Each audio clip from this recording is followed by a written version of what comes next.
To set up a screen lock on Redmi Note 14 Pro, first we need to open a settings on our device, scroll down looking for the fingerprints, face data and screen lock.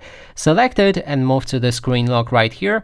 You'll be able to switch between three options. We have a pattern that allows you to unlock your device. You see 9 dots and then you need to connect lines to create a password.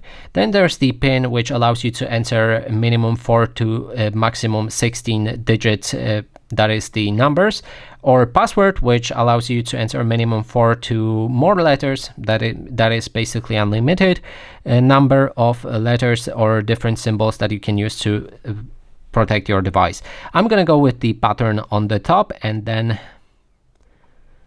draw it, confirm it, and our screen lock is set up. Next step that you can try is to add your fingerprint to unlock your phone, and you can even scan your face to face unlock your device as well. If you have any Bluetooth accessories from Xiaomi as well, you can also use them to unlock your phone, at least some of them.